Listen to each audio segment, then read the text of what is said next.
Hello and welcome to ZENPod once again. It gives me great pleasure to welcome HK Venkatram, HKV, one of the most accomplished and sought after violinists in the Carnatic music field. Born into a musical family, Venkatram received his musical training from his illustrious father and guru, Sangeeta Kalaratna Professor H.V. Krishnamurthy. He started learning violin at the age of 8 and gave his first public performance in Bangalore along with his brother H.K. Raghavendra at the age of 11. Venkatram works as a senior director at Intel and has been in the IT industry for over 30 years. He is an A-grade artist at the All India Radio and has travelled extensively and given solo performances and accompaniment performances at prestigious sabhas. He has given several performances abroad in countries such as the USA, Canada, Hong Kong, Singapore, Malaysia, Australia and United Kingdom, accompanying many top-ranking musicians such as Shri Semmangudi Srinivasa Iyer, D.K. Pattammal, Dr. M.L. Vasantakumari, Dr. M. Balamurli Krishna, Dr. N. Ramani, T.N. Seshagopalan, Mandolin Srinivas, T.M. Krishna, among others. HKV also performs with G. Ravikiran and Ashwinanand as part of the popular Violin Venu Veena ensemble. HKV has given several Carnatic Hindustani Jugalbandi performances with stalwarts including Pandit Vishwamohan Bhatt and Ronu Majumdar. HKV is also the principal of the Vijaya College of Music, a premier music institution established by his father in 1953. The college has worked on the social responsibility initiative Pratyarpana Foundation and has been actively supporting various NGOs and needy individuals and organizations.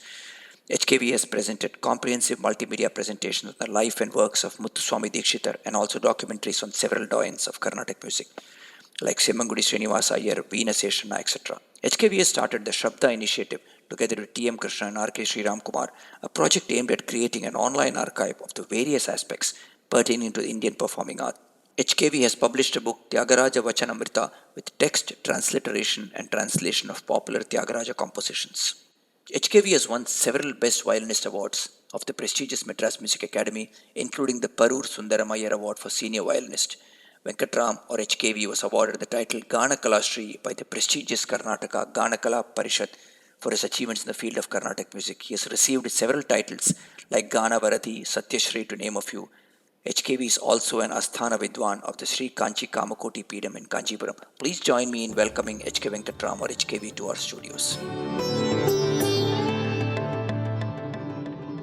Morning, afternoon, evening, depending on which part of the world you're dialing in. Welcome to ZENPod once again. It gives me great pleasure to welcome a Vidwan to our studios, HK Venkatram or Venkat if you may call him, who plays the violin and handles it like a baby, and you should listen to him if you don't believe what I'm saying. Venkat, welcome to the studios and thank you very much for coming. Thanks. I think in the music side, I'm popularly known as HKV. So, HK. Venkat is the official way of. All right. So HKV, so I stand corrected. Thank you, Venkat. Thank you. Venkat, you've been in the field of music for quite some time now. And my first question to you is really considering music is so deep and so vast like an ocean, what role do you think spirituality plays in music? For me, spirituality is about deeper involvement in whatever we do. So Carnatic music gives us enough room for deeper involvement. Having said that, there will be times where we can feel that the experience is superficial because we are just scratching the surface. Okay. But the framework of creative music within the Carnatic music itself gives us the space to get very deeply involved. That deep involvement is what I experience as spiritual. That's how I connect the two. Awesome. Good. Let's get to the evolution of Venkat to HKV from a student to a Vidwan. Please let us in on it. Yeah, I think I've been born in a family of musicians, and my father was a violinist. He was also a professor of zoology. And then, my father's maternal uncle was the one who started music in the family. He kind of, when he was very young, he ran away to Chennai to learn from Kanchipuram Naina Pillai and Govind Swami Pillai. He learned vocal and violin. That's how the violin part came in. Okay. And my father learned from him, and he taught me and my siblings, my older brother and my younger brother as well. I started at the age of 8. and it was a pervasive atmosphere. So there was no way I could escape music. Added to that, the music school was also in the same place. And it's kind of, 24-hour kind of a music scenario at our place. We used to have concerts every month. We used to have bhajans every Thursday by students of music and so on. So I think that kind of, captures the role music had on me when I was a student. And I started when I was 8 and gave my first performance at the age of 11. Wow. And thereafter, got, mainly started as a soloist, a solo violin player. But then I started getting into accompaniment. Got wonderful opportunities to play with, senior Vidwans. Nice. They encouraged quite a bit. I don't know student to Vidwan. I would say student to whatever I've experienced. That's how I would put it across. And it's been a long journey, and learning in the process. It's an evolutionary step in terms of following music, learning with great Vidwans while preparing for the kacheris or performing with them, sharing the stage with them, and so on. So that has been mainly how I've transformed from a student. I still am a student, but still an experienced student, I would put it. Which interestingly leads me 8 and 11 formative years. That's the time. Although we did not have all the gadgets that these young kids have, but did you miss playing out, and or did you have lots of fun there too? It must have taken a toll on practice and all of that, right? So. Yeah, yes. I don't know whether I had the flexibility of, playing as much as my friends did. There was always the sense of responsibility put on my head that, you're doing something great. And, as soon as I started and I started showing talent, that's when my dad started, infusing into my head that, you're something special. Why don't you concentrate on this? I used to paint. I used to paint a lot. I was even, selected for state level swimming competition, but I couldn't go because, my father had to tell me around my 8th or 9th grade. He told me, you are doing multiple things. Now's the time to choose. And here are the pros and cons within each of these, and you can choose. He never imposed anything, but I think he had a subtle way of brainwashing me. I like that. That's well so, he was a teacher himself, so he knew how to handle students. So, while my mom was very academically oriented, direction that she wanted to give us. My father was trying to, that created that balance between the two, my mom would always say, did you study, how much did you score? My father would, at the end of the week, he would say, did you practice all of these things? And, the tension in the system was quite good in pursuing both. Very interesting. So Karnataka in India lost a good swimmer, but the world got a great musician. I don't know whether I was so talented. I got selected though. Awesome. Even early, I was doing some research on you, HKV, and even in your early days, you were acknowledged as a trendsetter. So was that through practice, or did it just come about for you? Yeah, in my, at least understanding, a trendsetter could be one who's, doing something unique, Correct. setting the trend, Correct. or letting others to see how they can follow you and so on, right? And I think, I was able to focus both on music and my engineering career. And I decided to, my dad was my role model, and that's how I picked it up. And when I started doing that and started playing well on the Carnatic circuit, that there was a trend kind of a thing. You can do both. Not many of my classmates were pursuing as much as I did. Right. I mean, they all had all hobbies. Very few had serious hobbies like me. Right. And right from the beginning, I didn't want to call that as a hobby.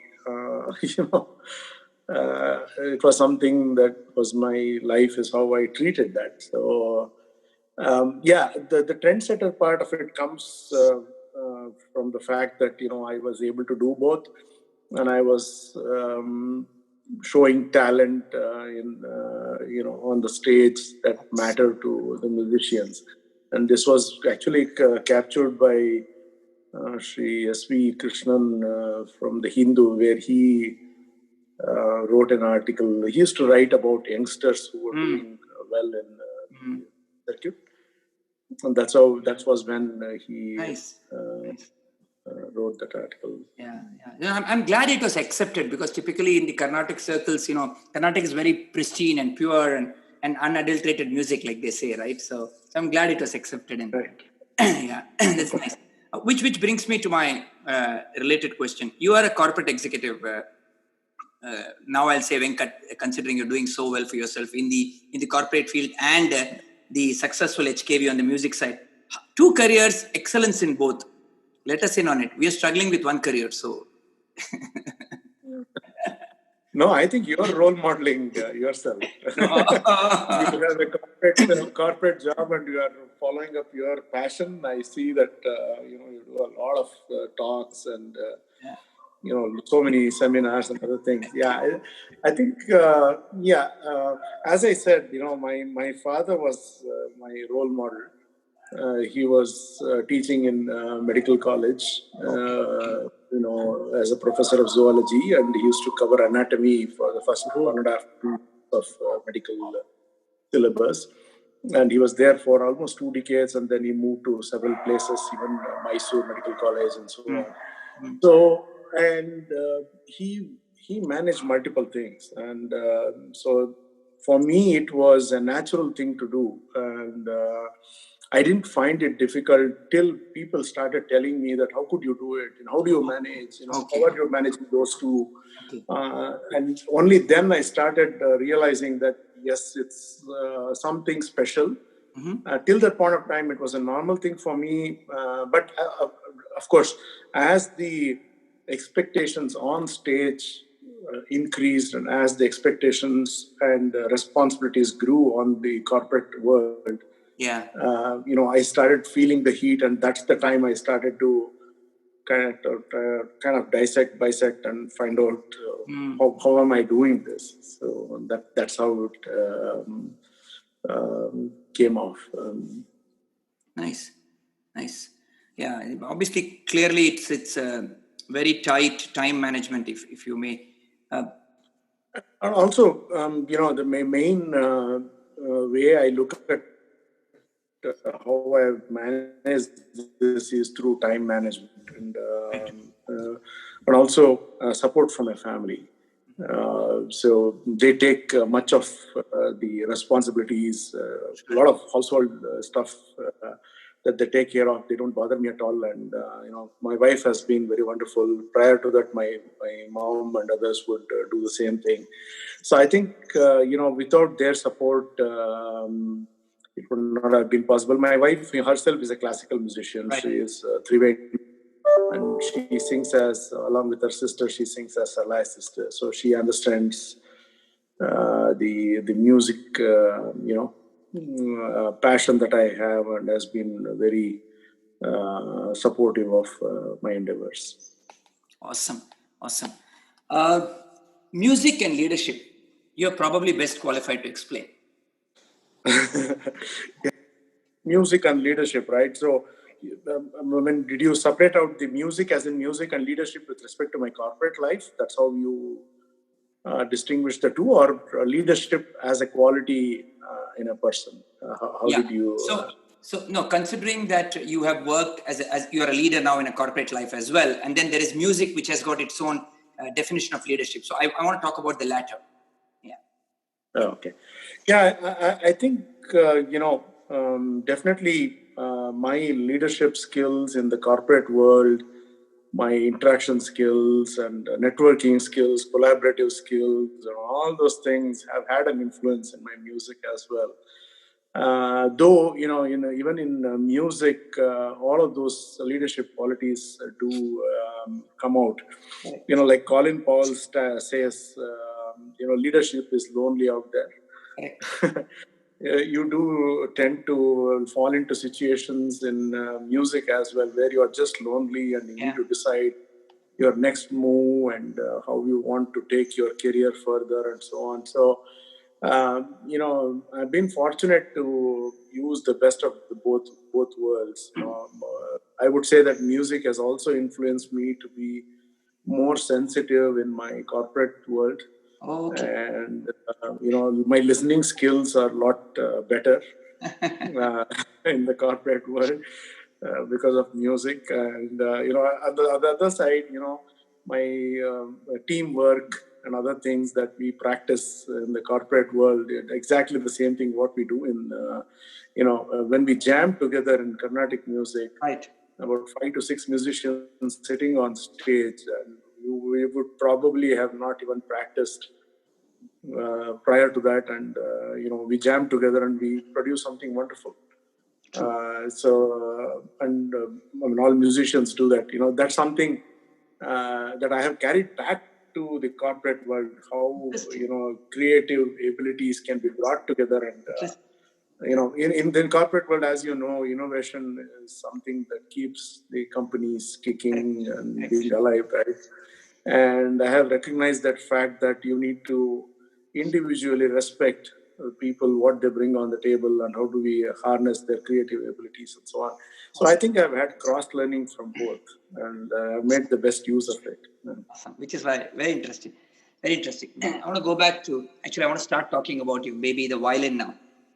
Violin, Venkat, is an accompanying instrument, and obviously it plays a very important part, but the reality is when there is a program going on, it's still not center stage. And considering you play so exceedingly well, are there moments when you felt, I need to take center stage? Does that thought cross your mind? No, actually, you know what? I mean, center stage, as in the sense or if you are a solo artist and you want to drive and it's your agenda, things like that, right? I think, first of all, a violinist has to be both a soloist as well as an accompanist. An accompanist will be very successful if he or she is a very good soloist as well. What happens if you are a pure solo artist, it's all in your control, right? The things that you play, the compositions that you play, and it's all under your control. Correct. Right? You set the agenda for yourself. Right. Whereas in accompaniment, someone else is setting the agenda. You're setting up yourself or stepping up to the challenge. So, it's a wonderful world out there. I think even with accompaniment, you're still center stage because the challenge thrown to the accompanist and how they live up to the expectations or, exceed the expectations is how it defines. And if you do that, consistently, and many stalwarts have done that as well, where them being accompanists have, it's like there are times that people have gone for a concert because so-and-so is accompanying. Wow. And it happens even today as well. And, there are many in that category. So yes, soloist as, you can see that as a real center stage, and whereas the accompanist is sitting on the side, if you look at it from a practical way. But virtually, you can make it center stage the way you want, how you perform. So that's how I do it. Very nicely answered. Very nicely. And it goes back to some of the skills we learn in the corporate life, like leadership, collaborating, working with teams. It's absolutely that, and that comes out, I guess. Right. Awesome. You have always, you have had the social goal of taking Carnatic music to the masses. I want you to speak about your efforts, HKV, and then do you believe performers or institutions as a whole need to do more in this area?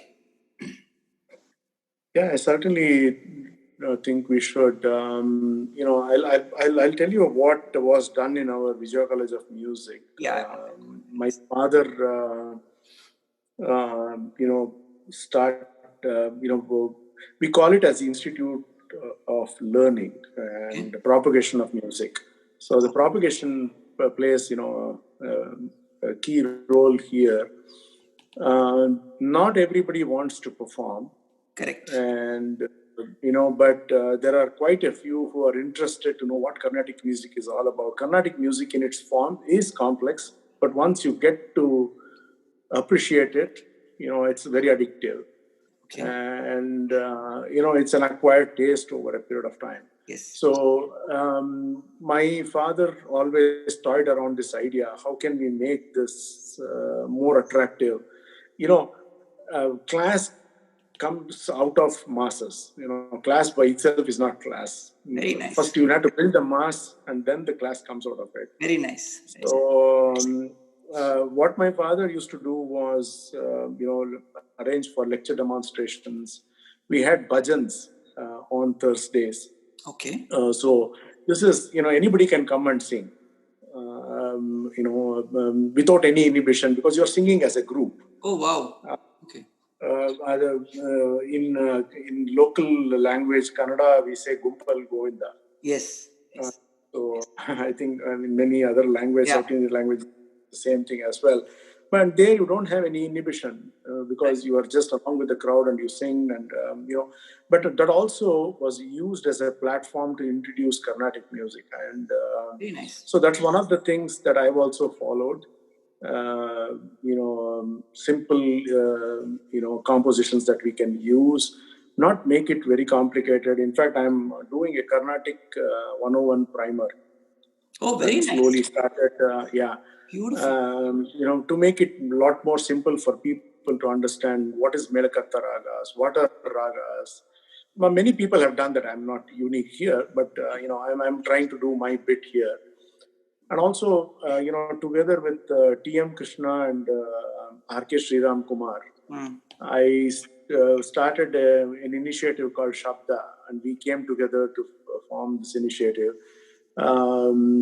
We did only 2 events. We have not been able to, spend time. We 3 of us were busy in our own rights. So, but we have done about 2 events, and the intent was to have lecture demonstration around subjects that will entice people to know more about Carnatic music and feel comfortable about Carnatic music. Very nice. Yeah. So, and that I think we need to take it to the grassroots level as well. We probably need to take it to the schools. Yes. And in a school of students of 1,000, I don't think many will be interested, but there will be some who are interested. We should be tapping on those. Very true. I believe because Carnatic music sometimes becomes like maths. You're right. And today, we have the online platform, right? We have the social media. We can use that extensively to reach out to the nook and corner of this globe. And, the times have changed. We had to post some videos and send those videos or cassettes and other things. Today, you can do it online. And it's we should use this. Social media has its own ills and things that we can keep talking about, but there are a host of things that come as positives, and we can use those to propagate. And that's the tool that we are trying to use. That's the medium that we are trying to use to propagate Carnatic music. And a lot of musicians are already doing it. I'm absolutely a huge believer in it. In fact, that's one of the reasons that drove me to ZENPod as well, Venkat, like I mentioned to you. I really believe because today, tier 2, tier 3, even villages, people have taken to social media. While there is the glamorous side to it, there is also a huge learning. Universities are going to go online in a big way as we speak. So, so it is going to go there. I want to talk about your family, illustrious family of musicians. Your father, of course, one, and then you yourself, and then your wife and her sister. Your daughter sings absolutely brilliant, and I've heard her, so I can say it. Your son plays the violin. I mean, oof, 4 rooms and full of music. So tell us about it. How does it feel? It's definitely overwhelming. If you ask my daughter, she will have a different take on this. In fact, in quite a few articles, she has mentioned this as well. Oh, is it? It is overwhelming. There is a sense of responsibility on you coming from musicians' family, and there's a certain expectation already set in before you even enter the field, things like that. But it also provides a lot of opportunity. Correct. So I think, it has given us opportunities to express ourselves. I mean, the choice is always ours. Nobody forced me to take this path, but I was enticed and I became passionate about this. And, not all cricketers' sons or daughters are, following cricket or, same way, same in other fields as well. I'm just lucky to be there and, use the family environment. It is overwhelming, but instead of taking the negative route here, you take the positive and, take it forward. Awesome. You played with some greats in the music field, some big names, stalwarts. Tell us your experience.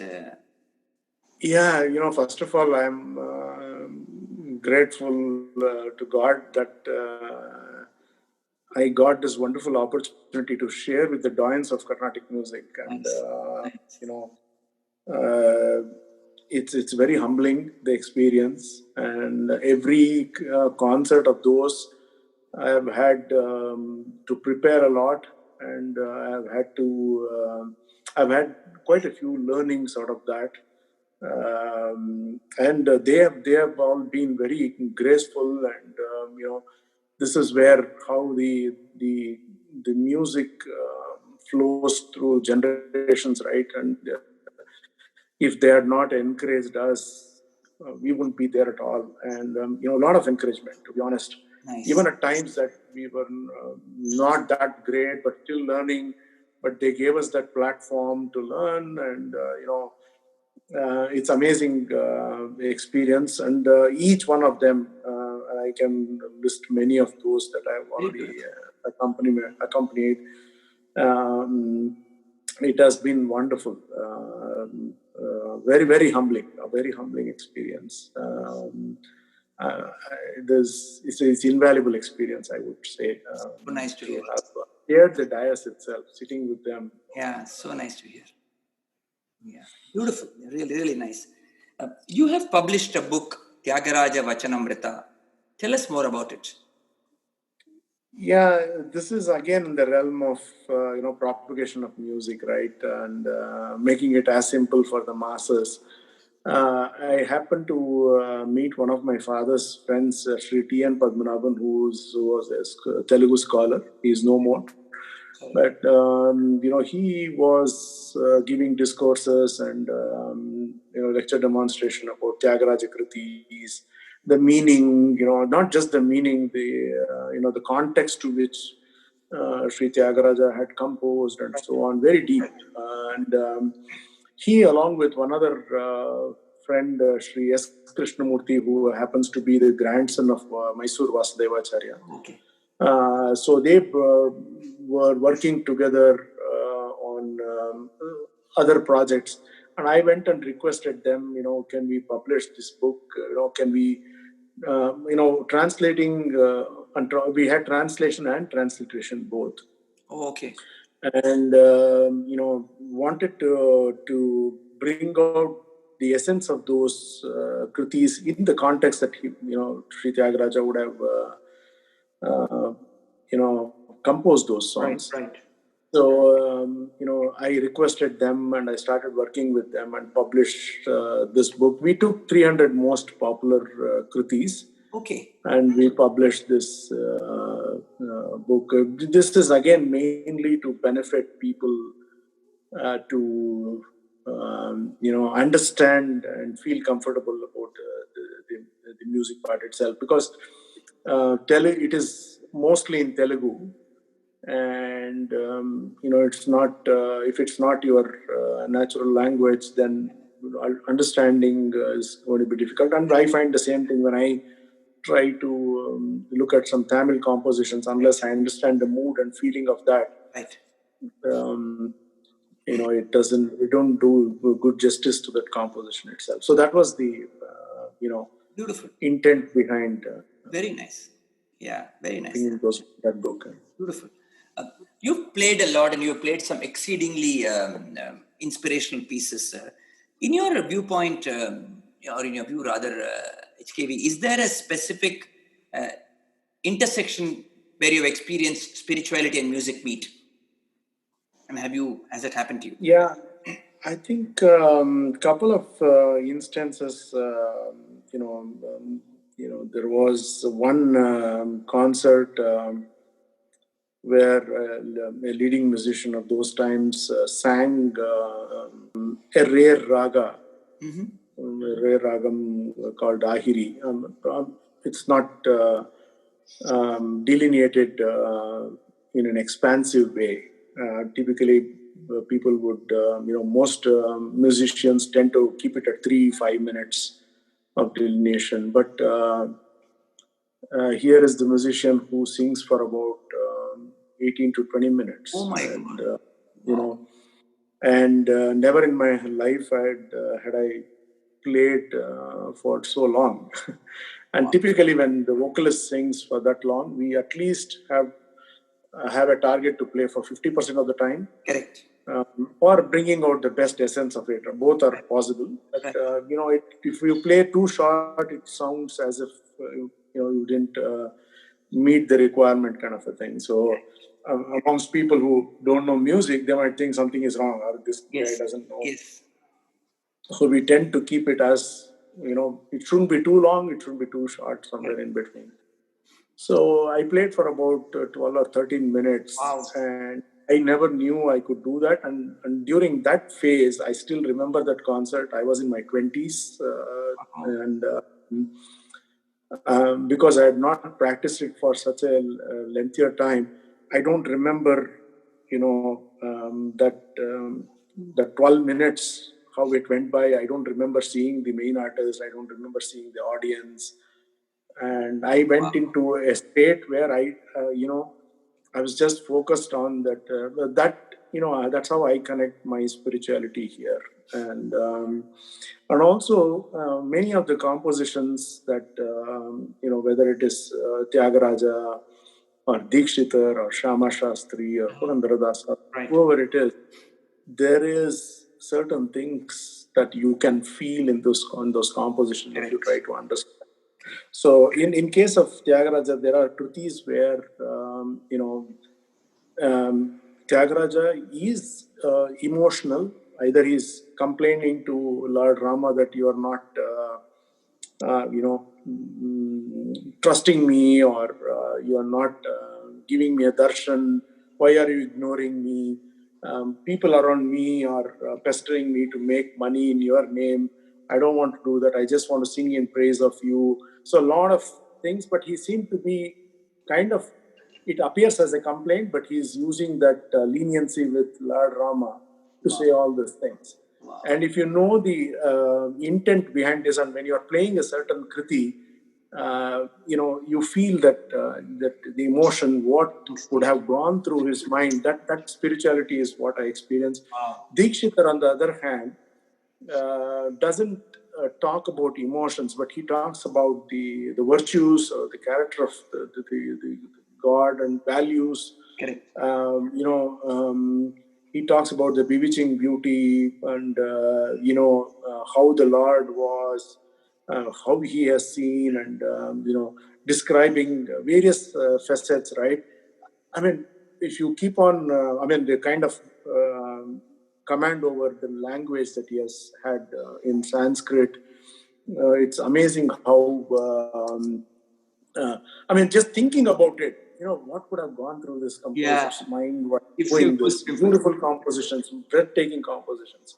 And at the same time, Shama Shastri's kritis, he's completely surrendering to Amma, Correct. mother, Correct. and the pure devotion to mother, the love to mother, the affection to mother. You are going to protect me. I know that you are there. When you are growing up and you see how your mother brought you up and showered affection and love, and suddenly you equate that with this, something extraordinary happens, and that's how I have defined spirituality in myself. I don't know whether I'm right, but that's spirituality for me. Beautiful. No, it's really beautiful. And I was telling somebody the other day, Venkat, that the Trinity is probably God's greatest gift to mankind. Absolutely. Even for me, but there are many composers even within Telugu, Annamacharya. Even Tamil composers, and even Purandara. So much of social awareness in those days. Trying to uplift the society. The very fact that he was trying to do that itself gives me goosebumps. In a conservative society of that kind in that time period, he was able to think and get out of the box to think that way. This is how I tend to attach the spirituality part of music. I'm moved just listening to hear you speak, and considering that these people did not even have a great or a flourishing background as well, right? They came from very humble beginnings, right? They all struggled. And expectations, very, very contented life. Absolutely. Their goals were very, very I don't know whether you can call it as goal, but they lived for a purpose that they set for themselves. Awesome. Perfect. I think this is spirituality. Where do you draw your source of energy from?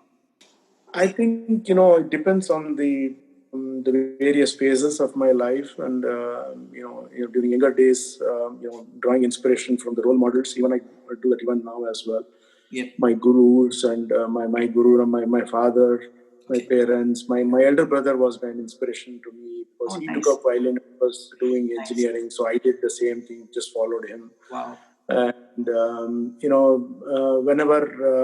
And whenever I hear creative music, no matter which music it is, it can be from Africa, or it can be from South America, or it can be anywhere, from the remotest village that you can think of. Any creative art, I draw inspiration from that. Just patience, perseverance, and passion. That's how I go by. Those are the three things which kind of inspire me. Any video that I see which inspires me about creativity, I'm there. I'm get inspired, and not that I want to try and do that, but it energizes me to listen more and implement some of those that I learn. Beautiful. Very nice. A life-defining moment for you? If time permits, I can say a couple of things. When I was in my 8th grade or 9th grade, my father told me two things. One was, I told you have to choose one of these things, right? And he gave me why. It's kind of he wrote a quadrant. Okay, if you're looking swimming and then music, okay, write the positives and negatives, Right. Figure out which one you want to lean towards, kind of a thing. So it was a very practical man. That exercise by itself was very life defining for me. The second thing he told me was during 9th grade, and I remembered this only last week, and I told my son the same thing. Very nice. He's in his 10th grade now. Okay. I said, he told me, and they call me Ramu at home. Okay. That's another nickname. So he said, Ramu, you will thank me when you're about to retire for teaching this art form. True. And I don't know why he said that.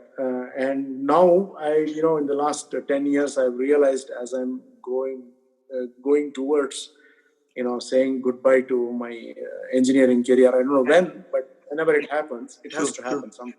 Yes. But I don't think I'll be retiring from music. And I have a passion now, and I can look forward to my rest of my life immersing myself in that interest that I developed and nurtured over a period of time. So that was one of the key defining moments that I had, and I'm realizing the benefits today. And one of my Intel India presidents was telling me when I was telling her, why don't you retire? You've done everything. And she said, hey, you know what? I don't know what to do after retirement. At least you have something to do, and you have. And only then I realized, oh, that's what my dad told me. He's right. The second was, it's like when I reached a stage where it's like a fork, and I had to decide between this and that. It was about how to manage these two interests that I have. So I had a concert with one of the great Vidwans of those times. I would avoid naming anybody here. Sure. So it happened to be an accidental concert because the violinist who was supposed to accompany him had malaria. So I had got only 2 days to travel to Calcutta. I took the only flight available from Bangalore those days. I just joined my job, and here is a doyen of Carnatic music whom I'm able to share the stage. And I was, I don't think I was very confident. I was nervous because first time, but I had gone to many of his concerts. And by the time I reached the destination or Calcutta, someone had come the organizer had come to pick me up from the airport. He said, we'll go directly to the green room because we don't have time to go to the hotel. I said, okay, fine, I can change there itself. I landed at 3 o'clock and 5 o'clock was the concert. Oh. I go there and I was supposed to meet, we generally do namaskaram, prostrate, take ashirvadam from these artists. And I did that, and before I could say something, the organizer said, "Sir, he's an engineer." Oh. And he knew that I was going to play the violin, but somehow that person, the organizer, was thrilled that I was already an engineer working and things like that. So the musician just gave a cold stare and said, அதெல்லாம் இருக்கட்டும் stage மேல என்ன பண்ற பார்க்கலாம், meaning it's all there, but let me see what he does on the stage. And that itself brought down my confidence level to the base level. Okay. And then I go there. I'm the youngest of the lot there. There is a doyen on the mridangam, there is a doyen on the ghatam, and of course the doyen himself as a main artist. Right. And I'm just a young bacha there sitting there, and for some reason, he started off with a Kannada song and looked at me and smiled, saying that, "No, you come from Bangalore." I'm singing the Kannada song. Made me feel somehow he sensed, this is the greatness of these people who have encouraged me. He somehow sensed that I was very uncomfortable or was nervous. So then once he smiled, I think that was enough for me to uplift myself to make things happen. And then when I started responding, in the swarams and ragams, he was extremely encouraging. And but that night I couldn't sleep. After the concert got over, I said, people don't care what you are off stage when you're on stage. Correct. I mean, what your performance on stage matters. And why do they care whether you're an engineer or a scientist or whatever it is? How does it matter? Correct. They want the music in its best form. Yeah. And when I'm in the office, why do they care whether I play a violin or play some sport or whatever it is? It's all about, how I deliver to my key results and, how I enhance my knowledge and things like that. So that was a life-defining moment for me. I said I should need to keep these two separate. Yeah, very true. Even till today, I have never gone and pounded my chest about playing violin in the office. You know, Nice. people know, they know. Nice. Because I didn't want them. I mean, a lot of people know, or most people know. Yeah. And some people who see me on TV or something like that come and say, "Hey, I didn't know that you were also a violinist," kind of a thing. And these are people who have no ear to music and or not involved in Carnatic music in any form. But that was the life-defining moment for me. And beautiful. Yeah. The third, of course, my marriage with Triveni. Nice. Nice. Who has helped me to pursue my endeavors. Beautiful. Very nice. You've done a long. No. Very nice. Very, very important, because some of these things are what take us to where we are. Probably we don't realize it and we don't give importance to it. But Right. You've been doing a lot of work for the underserved sections of the society. Would you be willing to share a little bit with us? Yeah. So one of the things that I started doing was, I do get remuneration from this field as well. And God has been kind to give me a profession which has given me enough and more. True. And whatever I have been earning through this art form, I give it back to music organizations or to NGOs. And even I teach about 60 to 70 students during weekends. Very nice. So whatever fees and other things that I collect, I don't teach for free. And I do teach for free for those who cannot pay. But for those who can afford, I do charge them. Correct. And in one way or the other, I give it back to the organization and NGO. So I've been doing this quite some time. And one of these, one of my birthdays, my wife Triveni and her sister Kavita and my daughter Bhargavi threw a surprise by saying that we are starting a foundation on my birthday. Wonderful. Called Pratyarpana Foundation.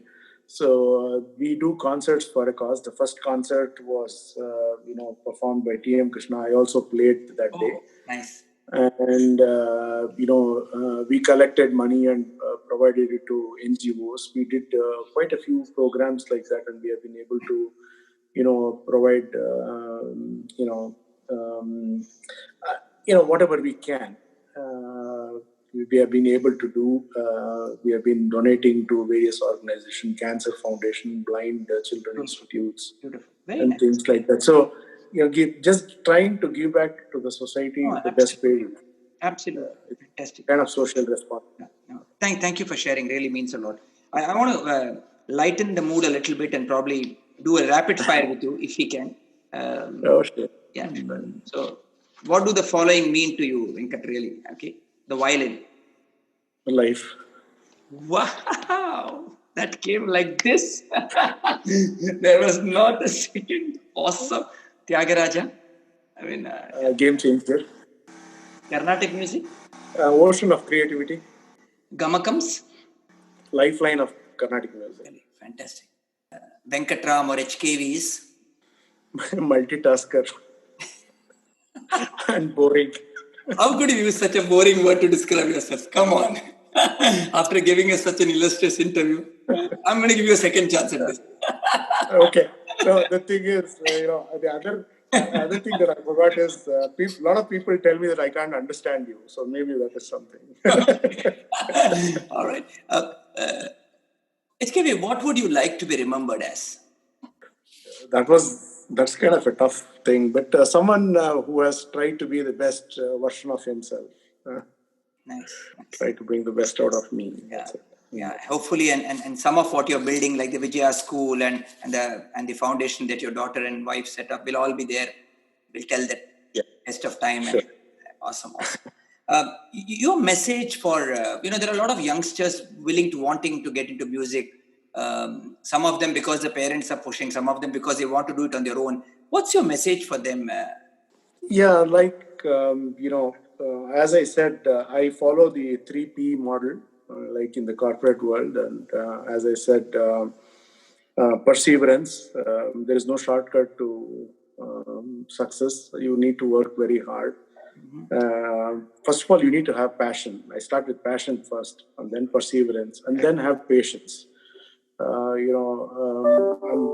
Success is not guaranteed. You need to learn through your successes and failures. There are many a times that we have not done well on concert stage. Many a time we have done very well. It's a mixed bag, but one needs to have patience and keep working towards those goals, and it will take you there. And try doing something which you didn't do yesterday for a different tomorrow. That's how I would. Carnatic music gives that space. No matter how much I have practiced Todi or Raga, Kalyani, there is still something more. Suddenly you go to a concert and, oh my goodness, I didn't know this was possible. And while we are practicing, suddenly some creative ideas come. I didn't know that this was possible. It's always happening. So it's wonderful. That's what, getting involved and following these 3 P's is what I would advise the Gen Next people. Very good. Very good. And this is my last question to you. How can we as a community leverage on music to maybe build a better ecosystem or a better community out there? Yeah, I think, music itself binds communities. Music has no language. True. There's no barrier at all. As I, in the past, one of the questions I did mention about whether the music comes from Africa or wherever it is, even the remote corner of the world, music is music, and it helps us to bind. And the way we have jammed, and I have jammed with Hindustani musicians, leading Hindustani musicians, and have jammed a bit with some of the Western musicians, not much.